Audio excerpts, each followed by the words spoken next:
So let me thank Father Kimball for his invitation. I have to say that I was a little bit surprised because it took 2 years to Father Kimball when he was seminarian to understand my accent, my French accent. And he thinks that in 2 minutes you will be able to catch and to understand everything. And after I look at the schedule and I saw that he put me at 2 o'clock after lunch. So I understand why he asked me to come here. And I see that he didn't change. So he has a great love for you. He wants to help you to sleep well. And it's very sad because this subject that he asked me to, no, he demanded me. It's a revenge from the seminary time. To prepare is a very important one. I would say it's certainly the essential of our time. I would like to start from facts. And you know what happens this past 80 years, 100 years if you want, is a break. A break was never done in all the humanity. And when I say a break, it's not true, it's two breaks. One on the natural level and one on the supernatural level. When we say a break, we are thinking about Vatican II. We are right, but it's not the main break, in fact. It's a break of tradition, but on the supernatural level. And you have another break, which prepare and allow the break of Vatican II. It's the break which took place for the first time in the history in the French Revolution and ended in the First World War, the destruction of the fatherhood. Now, to talk about that is a dangerous subject, and I think we have to put everything in order because we can be very pessimistic and say it was better in the old time when it is not true because the crisis is now more than 200 years. So if you don't mind, I will start and I will go quickly a little bit about that because Bishop Fellet talked about it this morning. But from the initial order, and we have to go back to Genesis. In the Genesis, God, it's written, it's clear, create man at his image and look likeness. It's a divine order. Man was created by God in the supernatural order, grace. So, nature is established in balance, in equilibrium, and was oriented to God because crowned by grace. So keep that in mind. It does not exist in spite of Jean-Jacques Rousseau. It does not exist a state of pure nature. Never existed, will never exist. You are in union with God or you are in the opposition to God. And God, as the Holy Scripture is teaching us, created everything in measure, in order, in balance. And so that we call in one word the order. And the devil hates order. He loves disorder. And he will do everything to destroy any kind of order. When you have order, you have the hatred of the devil. And so, he wants to introduce disorder in mankind to be able to take the place of God. He knows that if he will appear here in the room and say, I am Satan and I want that you worship me, we will be so afraid that we have no desire to worship. So he has to create a disorder. And when we are in the disorder, we don't see everything in good perspective. Everything is upside down. And so everything becomes possible, especially the worst. So he has to destroy this order, and he will do it in 2 times. First, he will attack the look-likeness. What is the look-likeness is grace. And after, he will destroy the image. He has 2 times, but it's one attack. Is 1 stone, 2 birds. And the main attack, the main attack, is the attack against the fatherhood, to try to destroy fathers. Because that is a keystone. The keystone of the look-likeness, God is the Father. Tertullian said Nemo nam pater. Nobody is Father as God. And it's also the destruction of the image. Saint Augustine said that a man is the image of the Holy Trinity. So if you destroy the father in the family, you destroy the paternity of God. And we can say that in the initial order from God is the paternity of God, the divine paternity communicated to men through grace and creation. To understand how the devil is doing that, we have to talk about the original sin of our present time, not the original sin as Bishop Fellet said this morning, but the original sin of our time. The Christendom is the incarnation of the initial order. It's a complete society which is oriented to God.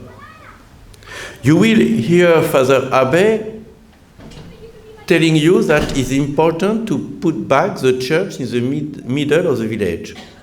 Is an expression of his country, of his from Valais, which means that the church was physically the middle of the village. And if we are in disorder, they said that it's time now to put back the church in the middle of the village, which is a very good expression and a very good image. The Christendom was really this time that everything in the world was oriented to God, to worship God. The personal life, the familial life, the social life, everything was oriented to God. You know the great difference between a Protestant and a Catholic drinking beer is one is worshiping God, that is a Catholic, and the other one said, I know that is bad, but I need it, so I will do it nevertheless, and I know God will not punish me for that. So you have two spirits. One is drinking the beer, worshipping God, to a point, and the other one is thinking that he is doing a sin, but he is not responsible of it. The first public attack of the devils, which is the original sin of the modernity, it's the time of Renaissance, which is not the true expression. The true expression is a renaissance of paganism. At the time of the Renaissance, they put back paganism in the center of our life, and especially by this religion, which is a religion of Renaissance, which is Protestantism. On the more concrete manner, we have the French Revolution that Alexander Solzhenitsyn, the Russian man, said that the French Revolution was the mother of all other revolutions. And a French philosopher, a woman, Elisabeth Badinter, said that the death of Louis XVI, the French king, was a foundation, an act of foundation of the new world order. Because we need to found the new world order on a patricide. Why? Because we have to refuse any kind of transcendence. So she wrote that last year. So still now, people who are in favor of revolution are happy to let us know that the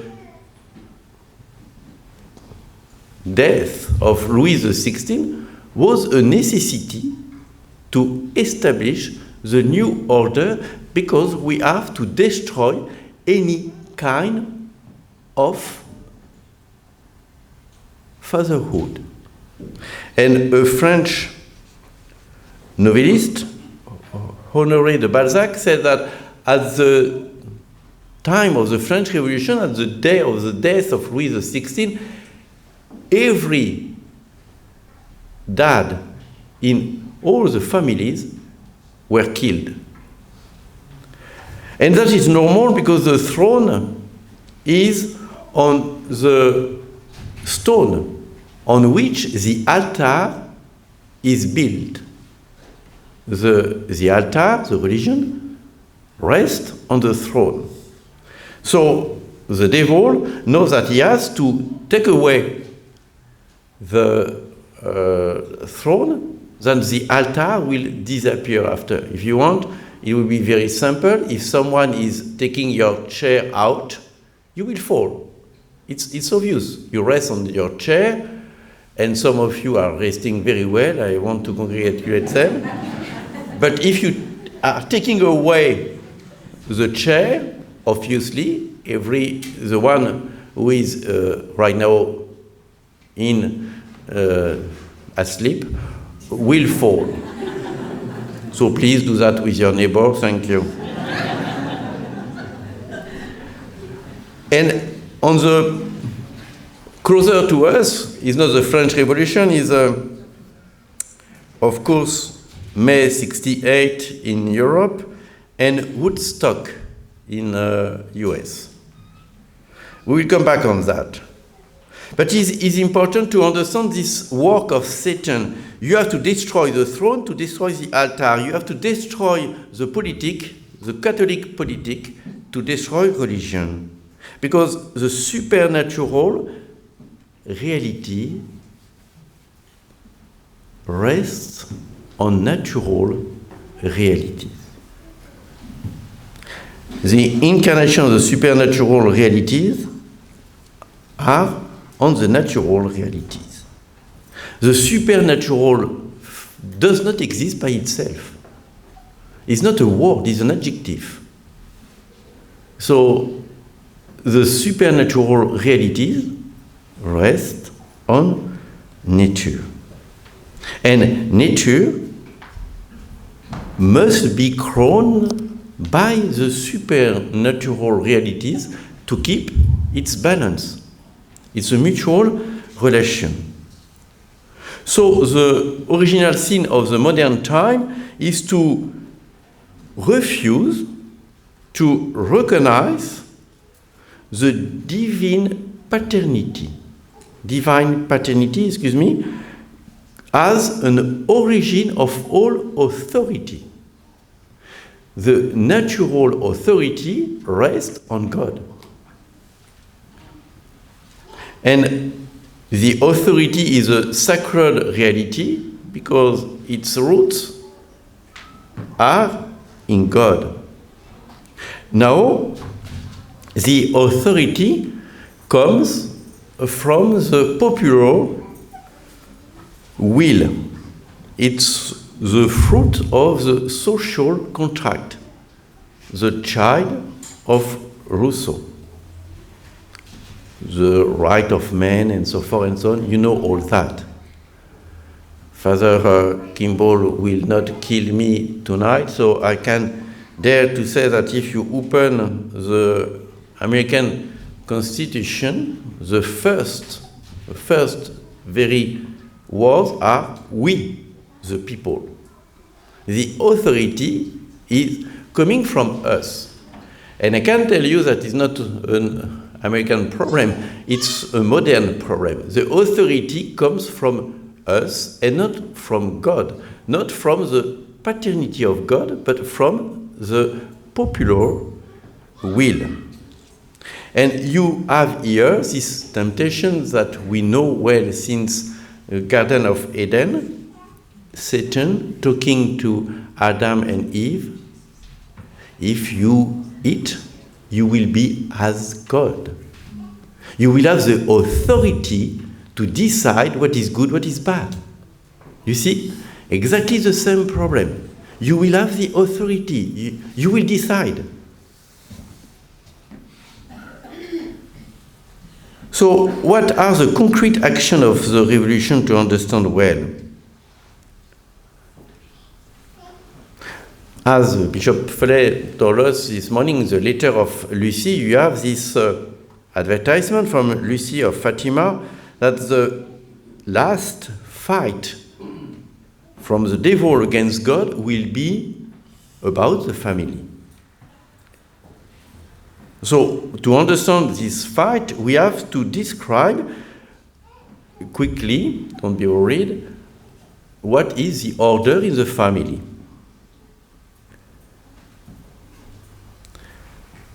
You know that, first of all, that the institution of marriage is the most oldest institution in the world. Nothing destroy it so far. You have two passages in Genesis which are interesting. Is you will be married to have children, and I want to give to the man a look-likeness help. In fact, the order created by God rests on a structure, very clear. You have the union of a man and a woman to have children for heaven, but also for earth, to have children and to have also for a man a helper. And so the order rests on a structure, on a frame, on a rule. And any kind of temptation to get out of this structure, of this rule, of this order, is a temptation from the devil. And we see that till our time, now we know all these attacks in the laws on divorce, now all this procreation outside the marriage and so forth and so on. We know that this institution of the marriage was the oldest and strongest institution. Our Lord Jesus Christ didn't change, as Bishop Felley expressed, but elevated this institution. So we have a complementarity between the man and the woman, the father and the mother. And obviously that created what the modern people do not want to hear, a kind of inequality. Because if you have no inequality, you have no protection, no leader, no harmony. If everybody is look like the other one, you will not have an harmony and an order. The father and the mother have different roles, but they are complementary. And it's a balance between the role of each of them and the balance between not only one and the other, but one by the other. The father needs the mother needs the father. And it's how you give a Catholic education. So we start from what is the most basic, the mother. In a mother, and you see that in the little girl, more than in the father, in the woman, more than the man, you have a human biological behavior. You know that in the little girl, she will play with a doll, and a man, a doll, is good to play with, you know, to know how to launch the ball, but not to play with the doll. In fact, it's good to see the reaction of the sisters, but not to take care of the little doll. You have no idea of that. It's what we call the instinct, the motherhood instinct, the maternal instinct. And you see that in the field. Huh? Yesterday, I look at one of your cow, and you have a little calf, and the calf was eating. I don't know how you say that, but the cow was standing, not moving at all, even nothing, waiting. It's a maternal instinct, you know. Don't try that with a male; it will not work, you know.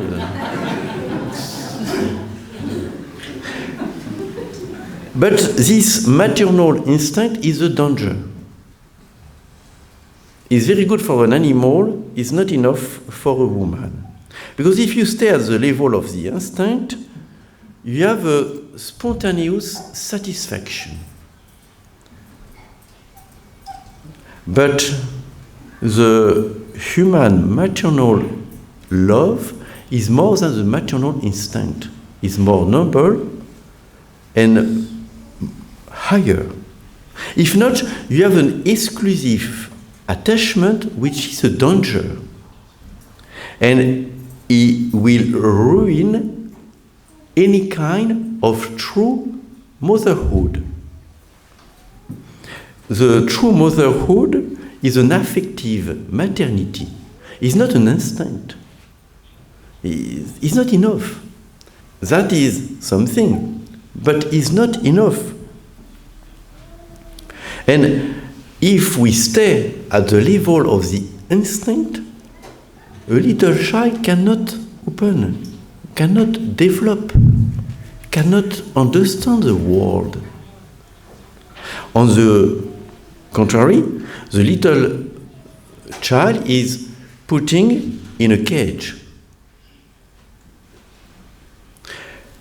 The true maternal love, and I don't speak about the maternal instinct here, the true maternal love is to bring the child to the father.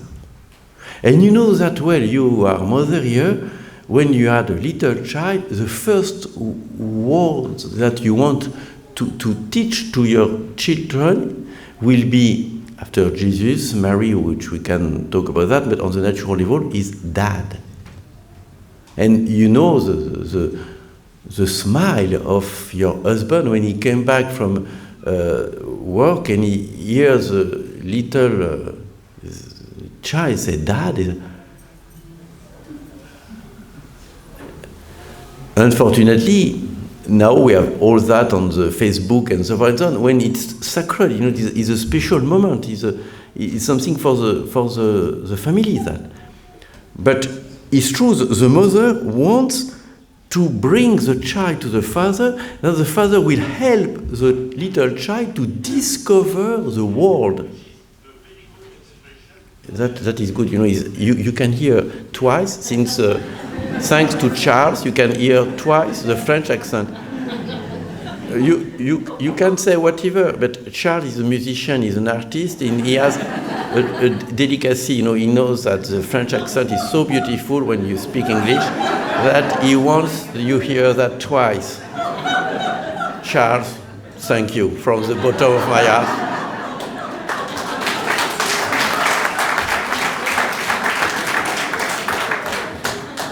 So, the mother will bring the child to the father, to the dad. And the dad, the child, will discover the world through the eyes of the dad. And that is very important. The mother is the heart. The father is the intelligence, the understanding. Mother forms to delicacy to the interior world. First prayers, God, Jesus, Mary. But the father is the one who is transmitting not only the name, not only his name, but the one who will introduce the child to the world, to the external world. The contact with reality, with outside, is through the father.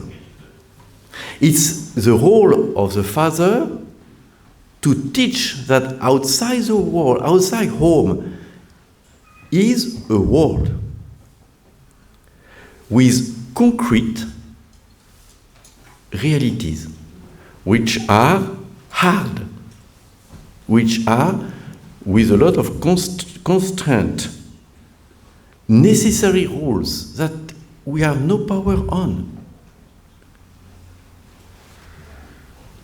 And you see this complementarity between the intelligence and the heart. But the heart must be submitted to the intelligence. It's the intelligence which gives the orientation, not the heart. The heart, if the heart is above the intelligence, you go in the wall. And you know that because you cannot love someone that you do not know at all.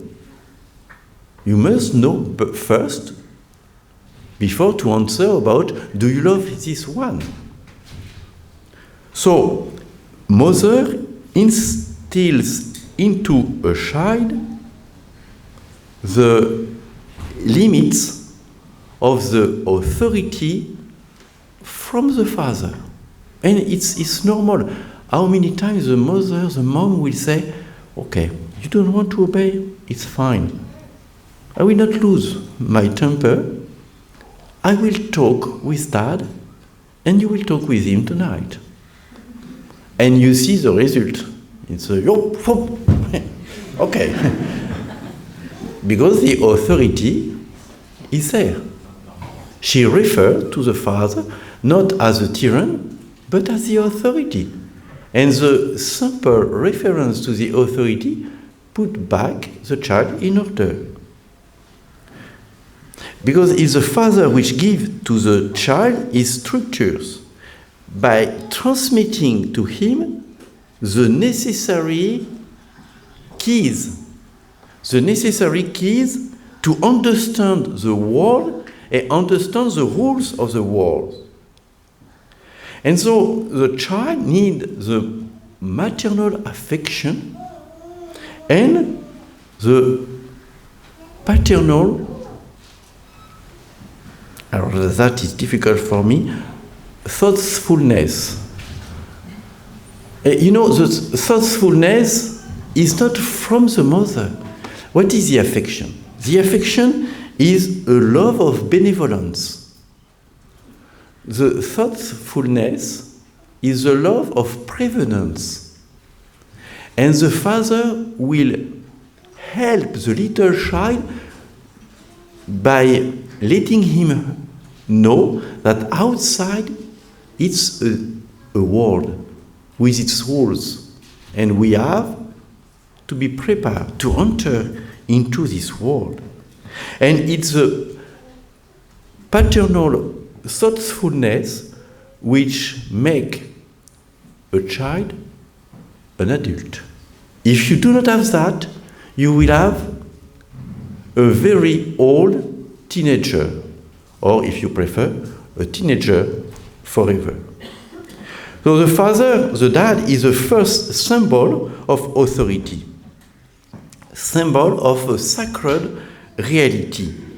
So it's through the father that you have the opening on sacredness. It's why the priest always tell you it's important that the father will lead the prayer at in the family. Is why it's important, as Sister Marie Bernard this morning insisted on, that the father will be the one who will be the reference for the faith, because it's through the father that we are introduced. It's a natural introduction to sacredness. And this opening on sacredness gives to the child the notion of respect, of admiration. And so when you have respect and admiration, what are you able to do? To love.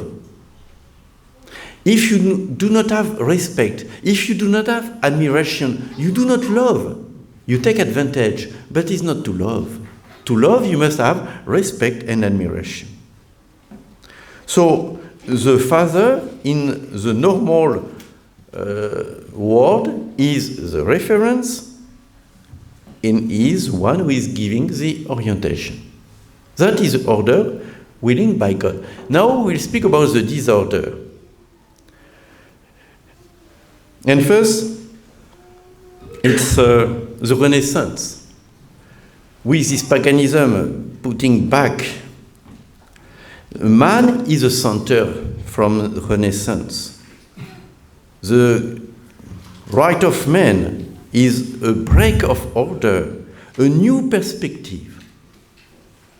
And so this modern world refuses the limits and dependence, and is really the temptation of the original sin of Adam and Eve. I am the one who will define the limits, the authority to define what is good, what is bad. Is not to be submitted to an order given by God, is to define the order. And I am the one who is defining the limits and the order. So in the modern world, we passed from the contemplation of the world, from the domination to the world.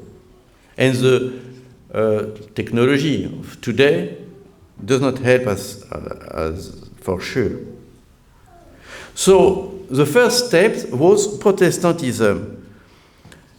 The Protestantism is a negation of the original sin. And at the end of the day, this negation becomes an exaltation of the original sin. We have Immanuel Kant, he's a philosopher, a German philosopher, but a Protestant, who said, the original disposition of a man is a disposition to good. At my point of view, Kant was never a rector of a seminary. The disposition of the man is not a natural disposition to the good. It's not true. We know all that quickly. And we see, on the contrary, as it was said this morning, that the inclination of the little one, even at 3 years old, is to go to evil. After you have the philosopher of the time of Enlightenment, you have Rousseau, with his refusal of any kind of society and the exaltation of the good savages, and his attack against any kind of authority. And you have the French Revolution, of course, with this sentence that I told you from Elisabeth Badinter: the democracy is not compatible with the paternal power. Any kind of emancipation, she said, any kind of emancipation is first of all a liberation in relation to the father. The popular sovereignty was born from a patricide. And she said at the end, we will understand that the rejection of the king and the father is here more deeply the one of any kind of transcendence. It's exactly what will happen with now this equality. You know, we have to be equal. And you know this terrible thing now, they want to have a child without father, and so they don't know what to do. Or they call parent 1 and parent 2. But if you say parent 1 and parent 2, you have a difference between 1 and 2 is an inequality. So we are at this stupid constatation. And so you have this introduction of all the laws. Take the question of the divorce. Perhaps Bishop Ferrer or Father Abbé will tell me that I am wrong, but I think 1 century ago in Valais, in Switzerland, it was, if you tried to do a divorce, you go to jail. I will not say that now if you do not try, you go to jail, but quasi, you know, it's so in the... And you can understand this French author at this time who say is André Gide, family, I hate you. And the destruction of the family by taking away the keystone of the family, the fatherhood, is really what the revolution, the French Revolution wants to do. And you understand that. You have a building, you have walls, you have a roof, and you have the keystone. You take away the keystone, little by little, the roof will collapse. And the walls will collapse as well. It's very well done. After, we do not have time, but we have to know that we have this school of Frankfurt with Gramsci, with Marcus, with May 68 in France, with a lot of slogans.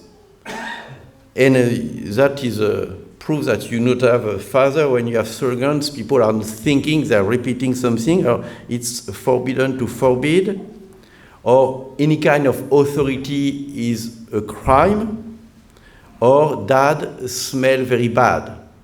It was what they said in the street at this time. Or if you prefer, you have Woodstock, the year after in US, from the Youth International Party, which is the hippies. And one of the founders of this movement said very clearly, kill your parents. More suffering for us was Vatican II and the desacralization of the liturgy. Or God is no longer a father that we are giving devotion, adoration, but a very good friend, a comrade. Some people who did the French Revolution, as Lee Cuignot, he was a judge, said he would be happy for the humankind if all the children will not know their father. Or another one who was the president of the French Assembly before the time of the terror, 1 year before, he said, the state must take over the man before his birth. Because the man in the womb of the mother belongs to the patrie, to the country.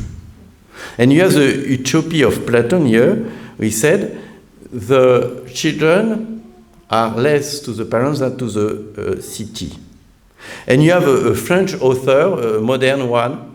He has some problem right now. His name is Yann Moix, but don't take that in your memory. He said the true revolution, the true equality will be to mix the babies at their birth. You know, you arrive somewhere to have children, and you decide that this one will be with this one will be with his parents. Why not? That it will be the best. And in fact, what we see today is only the application of the French Revolution motto, liberty, fraternity, equality. Without fatherhood, that does not work. So now we will see what happens inside the families. So we saw that the father is the one who brings the child to the reality. But he can do that if the mother brings the child to him. The child knows that he is loved by his parents and loves his parents. The French Revolution is an utopia, and the utopia is to hate real, and to hate any kind of roots. If you have roots, you can have a tree. If you have a tree, you can have a fruit. So you have to destroy the roots. And now they reduce the motherhood, the maternity, to the maternal instinct. And so the child is not facing in his education the difficult, hard roads of reality. He is living in the world under the domination of the heart, the emotion, the feeling, and he is in the intuitive world in which to think is not the good place. And we are used now to give the benefits to the last one who make us crying a lot. And so it's not a world in which we are prepared to face the reality and to become an adult. And so I want to give you now the concrete consequences. First of all is a lack of compass. The father is the one who gives the orientation. And now, you have no orientation, you have only passions. And so if you lose your orientation and the movement of your intelligence to understand the world, you cannot be submitted to the reality. And what is the true definition of liberty? Is a voluntary submission of an external order. As a man who said, I am a pilot now, I do not have to submit myself to the external laws, I will do what I want. It will crash. We have to be free, to be really a free man, to be submitted to reality. The second consequence, the concrete consequence, will be no reference, no rules, no principle. What is good is to feel good. I want to feel good. I love to feel good. When I feel good, I'm great. So the rule is replaced by stereotypes.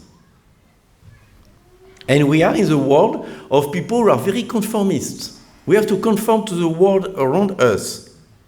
And what is terrible, these stereotypes and this conformism, is that take away from a man the curiosity, the good curiosity. Aristotle said a man is per nature a curious intelligence. He wants to discover the world. He wants to discover what is around him. Now that is away. We are surrounded by people who have no interest whatsoever. The third concrete consequence will be they are losing the sense of taking risk. And that is very important. A mother protects, and that is good. But the dad teaches the child how to protect himself. And that we call it the virtue of prudence. To take the good decision in the concrete of your life. Prudence and common sense are given to the child by the father. And don't be surprised why so few people are acting with prudence and have some common sense. It's because they have no father in front of them who teach them the law of reality. What happens? A lot of violence. Because they reject the natural authority, nevertheless, they need some authority, because it's in the nature of man. And so they enter in gang. They enter under a lot of difficult trials, and they submit themselves to a tyranny. And you see that a lot of people are taking crazy risks for nothing, to jump from a bridge and to have an elastic, hoping that the elastic will be strong enough, which is more and more difficult in US. Huh?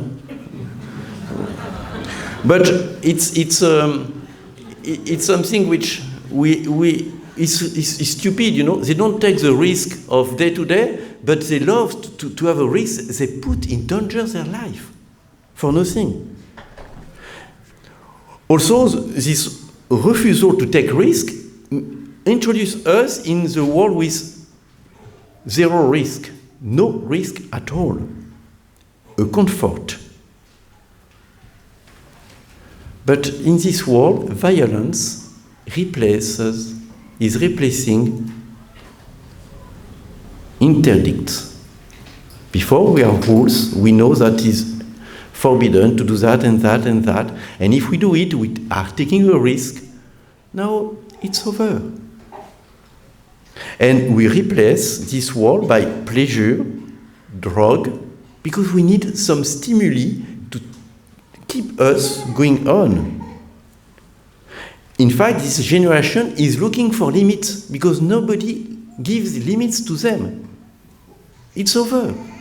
You know, the little child who is taking something and put it on the table. It's fine. But suddenly put under the table and it falls. He does not understand that, you know. After a time, for some of us it took time, we understand that is solid and that is not solid, you know. But we still do it. Why? Because now we are testing something else. The authority of our mother, of our father. And if they don't say anything and they continue to give us back the spoon, we are testing the limits. Where are the limits? I am the king, completely the king, absolutely the tyrant. I can continue. And that is terrible. We are facing a generation who does not know the limits, and they are continuing. And the last concrete consequences will be the attitude in front of the difficulty of life. And they will immediately tell you, oh, no, I am under pressure. No, it's too much. Or, I'm frustrated. I'm upset. No, it's the contrary it is. It's the difficulties, a constraint. But it's normal. They don't love and they don't accept the reality. Quasi-finally, the extension of that is we are living in the state with the provident state. Molly society, you say that? The motherhood, how you say that? Yeah. Word. I will teach you English after, Father, don't be worried. And you have also the loss of the sense of justice. Because justice rests on rules. If you take away the rules, where is justice? You have the loss of the sense of sacredness. And Vatican II didn't help, for sure. And also for the school. For the school, you have to learn, not with difficulties, but with playing, always playing. We have the caricature of Montessori, you do what you want, when you want, and as you want. But it's that, you have to play, always to play, and not to be strong. In conclusion, we are facing a complete collapse of the society. Is a dissociety, that is a word created by Marcel Lecourt, a Belgian philosopher. But the dissociety as a name is a barbarian state. But again, all these attacks, you have a direct attacks against God. I will quote for the last time Elisabeth Badinter.